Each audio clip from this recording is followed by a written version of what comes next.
Ladies and gentlemen, I will now perform an audio-visual representation of what I saw from Music Instagram 0.001 seconds after Black Midi's Cavalcade dropped. Let's just turn the gain to low for this, and...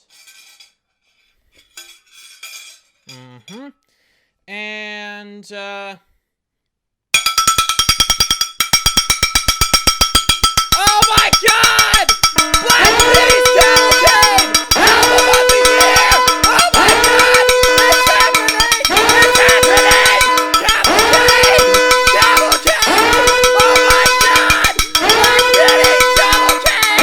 Everyone loves the set before! Everyone loves the set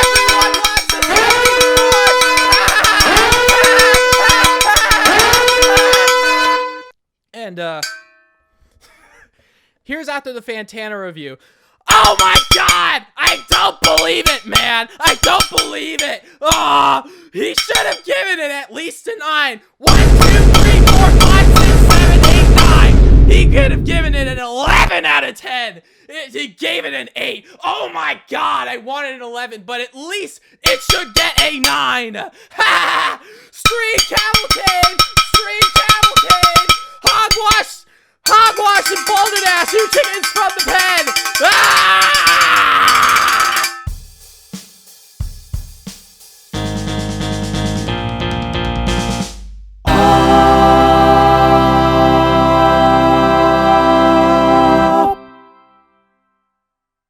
Hello everyone and welcome to another episode of the Christened Music Podcast where, if it's listenable, it's Christenable. I am your host, Chris Martins, and today we are taking a look at the new Black Midi album, Cavalcade.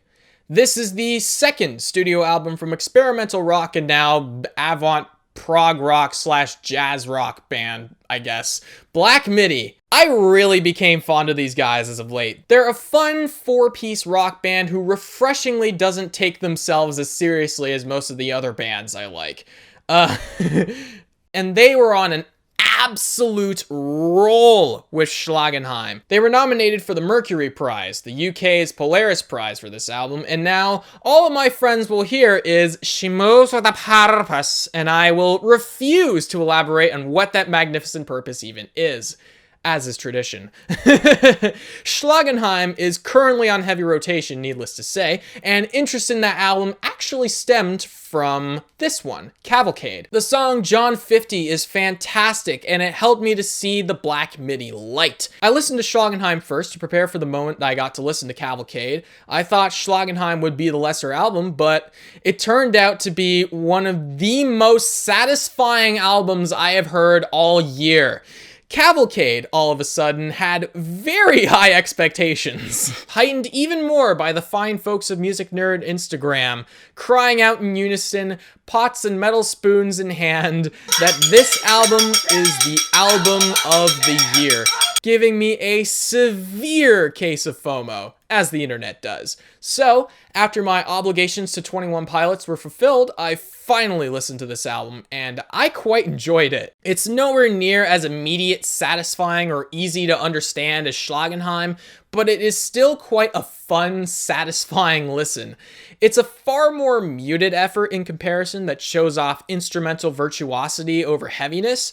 Production is very stuffing and overwhelming, but it often comes at the cost of vocals getting absolutely obscured. Composition is fun. Like I said, it's not as visceral as its predecessor. If you're mad into prog, you'll like this album a lot more. The lyrics are also pretty meaningful, just as they were on Schlagenheim, but are even more focused on telling individual stories as opposed to a big concept. You'd think that this album would be super messy, I mean, given the album cover and everything, and you'd be kind of right. But since they're Black Midi, they make it work. Like, these guys are ridiculous, man. This album is more of a slow burn, but it balances the hot with shifting rock bangers, as well as the cool with beautiful, poetic, dark balladry. I've been waiting a while for this.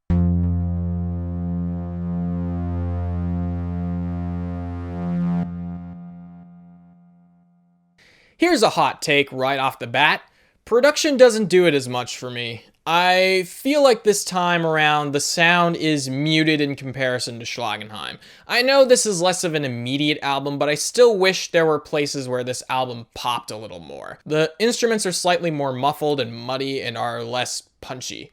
Drums are still pretty punchy though, even if everything else is held back, which is kind of shocking for a band as explosive as Black Midi is.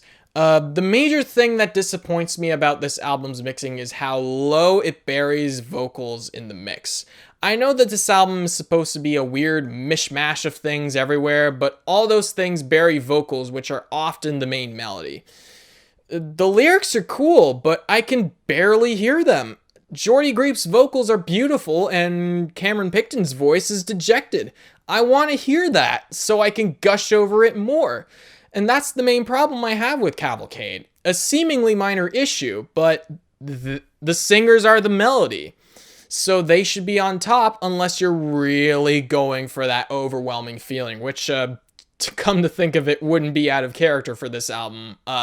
Slow, for example. There are considerably more effects on Cavalcade than Schlagenheim, as this seems like a less straightforward and more of a meticulous album. Of course, you have layering from instruments with different instruments hanging out in different areas. Strings on ascending fourth are panning and they add something interesting to the song. The reverb on John 50 makes for this epic sound on Jordy Griep's voice around the third verse. In all the world, there's no escape from this infernal din. Sounds exactly like what the line is alluding to. Like you're in this sort of hell world with, well, no escape.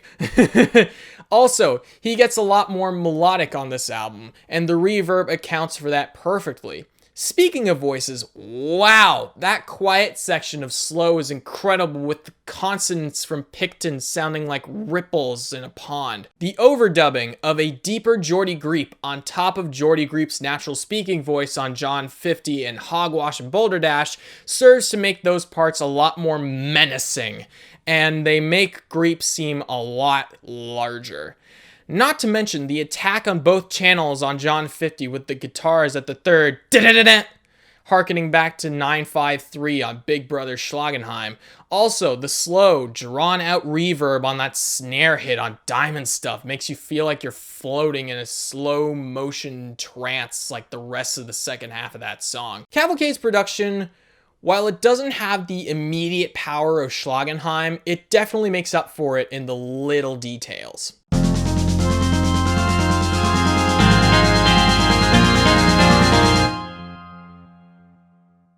Composition is far busier and far more noodly on Cavalcade, and it's not as pretentious as it sounds. It's actually really great, I promise. Guitars are very interesting, and they are used for multiple purposes on this album. Of course, like Schlagenheim before it, guitars can get pretty heavy, but perhaps none so much as Slow with its double blasts in the chorus. Light, clean guitars on Ascending Fourth kind of have a Stairway to Heaven vibe to them. Those same guitars on Marlene Dietrich are a soft way to kick off the song and to provide a rhythmic backbone.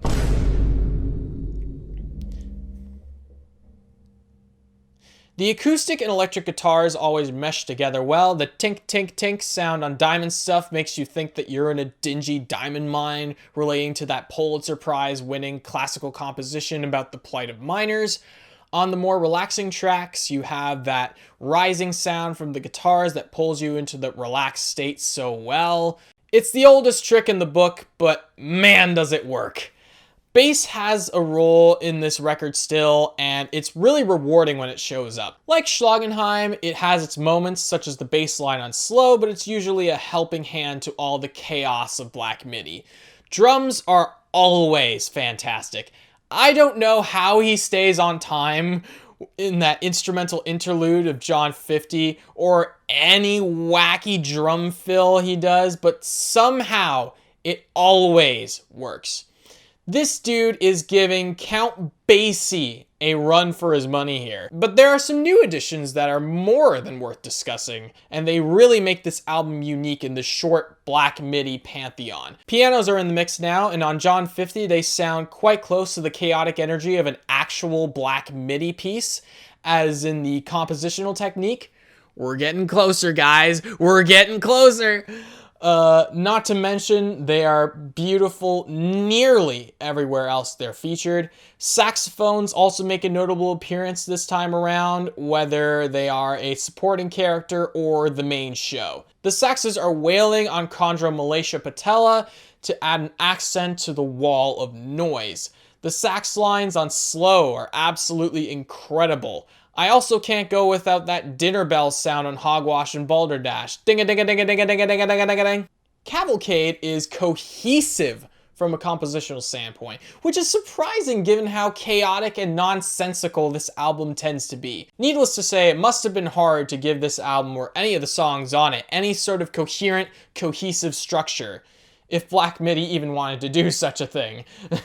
They did have structure. Kind of. And it really pays off to give this album a unified yet unruly sound. Starting with the songs, we get some prog fun early. John 50 is focused on being the next 21st century schizoid man with its prophetic lyrics, which we will get to, and its daring instrumental section. Then we get a pretty conventional pop song in Marlene and Dietrich. Then we get right back to the crazy on Contra Malaysia Patella, and I personally feel it's too all over the place, especially in the end. The pretty vocals with hard, noisy everything else doesn't really do it for me. Slow feels super epic with its rises and falls, adding tension wherever they go. Then Diamond Stuff starts out super quiet and bleak before going into a more psychedelic route. Then it gets to Dethroned, which brings the energy up, transitioning from the last song, and then building up so it gets denser and denser, and finally hitting a massive peak at the end that hits like a truck, but all the atoms in the truck split the second it hits you, so it just causes a violent nuclear explosion. Hogwash and Balderdash is the song that reminds me of Primus and its pure nonsensical energy. and it's a couple of vine thuds, a well-placed FNAF ambient noise, and a bruh away from a peak Gen Z meme. It's absolute chaos, and I love it. And then there's the closer, Ascending Forth. A softer track where everyone loves ascending fourths. And of course, the choruses and catchiest parts are ascending fourths. A minor to D minor, and then B minor to E minor, if I'm not mistaken. Even the verses are going up to a fourth, but they're just coming up short, as if they think there's something more interesting that they could do. When it does deviate from the ascending fourths, it's like this song is trying to think of something else outside of those damn ascending fourths. It's all in vain as it returns to those catchy ascending fourths again, and you're left sad for the poor guy who had to write them over and over and over again. So how do you put something this diverse and crazy and fun together? Short answer, you don't. Long answer, Cavalcade has this distinct vibe to it that's muted and jazzy, which production helps with. It's a darker sound coupled with bright virtuosity from everyone. Conjo near perfectly hints at Slow, which hints at Dethroned. You think these songs sound the same, but they absolutely don't. It's just really cohesive and it's chaotic.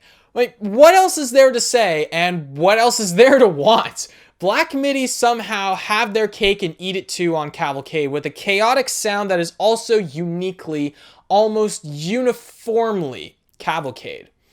It's the most chaotic and bright Cavalcade the world has ever seen.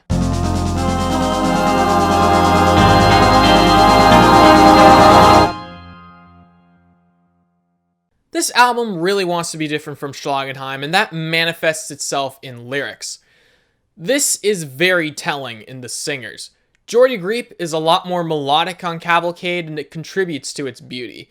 He has abandoned the squawky, weird vocals that made Schlagenheim so demented, but he replaces it with beautiful jazz-style vocals when he goes smooth. It's kind of like a Brendan Urie sound, but far more reserved and less in the higher register. It's the kind of clean vocals that are very pretty, but absolutely not what you would expect from a band like Black Midi.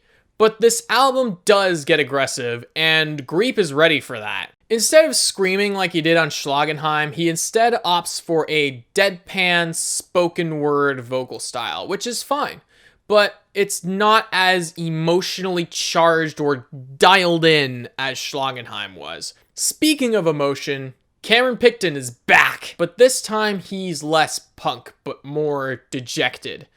Diamond Stuff is pretty great, but his masterpiece would have to be Slow. Slow is this vibrant piece of music, and he doesn't even have the will to match the chaos around him. It's not out of laziness or an, oh, all right, bare minimum sort of thing, but more of just like a depressed feeling that perfectly fits the subject matter of the songs that Picton's singing in. Speaking of subject matter, what is this album about? It's not really about anything. This time it's more compositional cohesion than lyrical cohesion, which I'm okay with, honestly. I was expecting Cavalcade to be some sort of In the Court of the Crimson King 2.0 with John 50 as the lead single, as the song is similar to 21st Century Schizoid Man, not just compositionally, but also lyrically. It is a scathing critique of identity politics and nationalism. John 50 is this cult leader who has all this power over his audience with grandiose claims of good things happening to them if only they followed him. Well, until he doesn't have that power anymore. The people turn against him, and John 50 and his friends die a horrific death, only for the crowd to prop up someone else to worship and sacrifice. Now, how many times has that happened in human history? Then we get to the softer Marlene Dietrich, the antithesis of John 50. Purity and beauty compared to corruption, and yet it is so sad. It's feigning happiness to fit into a pretty happy-go-lucky world. Now, the condition, chondromalacia patella, is a knee condition where the cartilage under your kneecap isn't smooth thanks to overuse, and now it's painful to move your knees. The song is a poetic description of that condition, I guess, and it's like Jordy Greep is reciting curses to your pathetic knees. Did I mention this album gets weird? Slow and Diamond Stuff are quite sad songs. One's waiting for the sweet release of death, and the other is the narrator lamenting on how pathetic his existence is. Yeah, light on last, those ones. Then we get to Dethroned, the most epic fall from grace the world has ever seen, and the person they are describing is unraveling just like the music is. Then Hogwash and Balderdash is a daring prison escape, and it's just as fun and nonsensical as the music behind the lyrics are. Both the words Hogwash and Balderdash are synonyms for nonsense, so there you go. Then we get to Ascending Forth.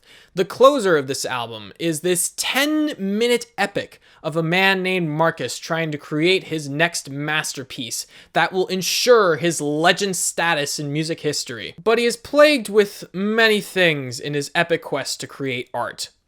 The first is writer's block, just to get away from those damn Ascending Forths. Then, once he finally makes something out of his blood, sweat, and tears, the general public does not accept anything outside of those damn Ascending Forths. So that's what he writes in the end, curbing his creativity in favor of what the public wants, ascending forth in history, but at what cost? It's the age-old story of the public not taking kindly to new ideas outside of whatever they currently like, which is likely the very thing they rejected a generation earlier. Black Midi clearly has a problem with this, since they make music that's very much not mainstream. In a perfect world, the best art always rises up to the surface, and that artist gets the legendary credit they deserve while they're still alive. But sometimes that doesn't happen, like your Van Goghs and stuff like that. Just the whole visual art world is littered with that, and so is music, really. This isn't to sound like some Ben Shapiro type or Born in the Wrong Generation type or real hip-hop type, but we've seen this time and time in the art world. Artists are forced to conform to the trends of the day at the expense of their wildest, most groundbreaking ideas. It's a shame, but it happens all the time. Now, this is a larger historical issue that Black Midi is tapping into here, but as for right now, Cavalcade is one of those albums that might not be the most accessible or trendy thing in the world, but it is a hell of a lot of fun if you want to check it out.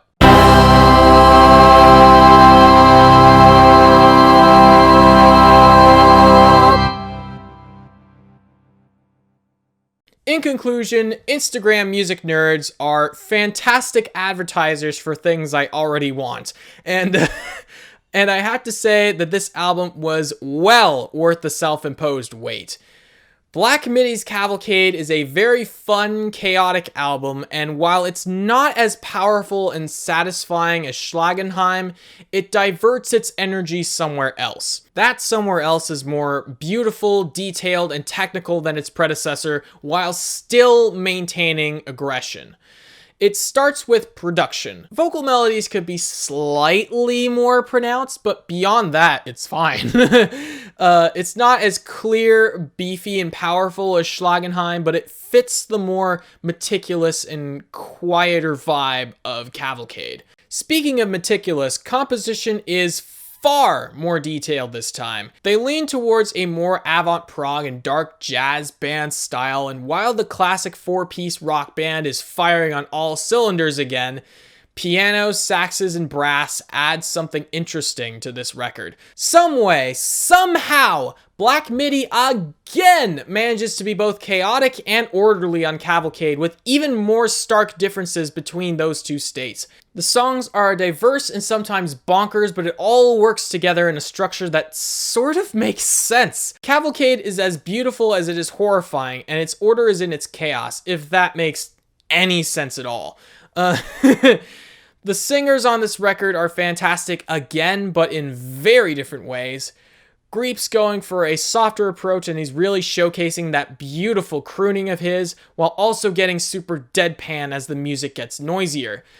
Cameron Picton has traded his punk vocals for depression to match the incredibly dark themes of the songs that he got to sing on. Speaking of themes, this album is more focused on a unified sound than a unified lyrical story, but the individual lyrical storytelling is amazing.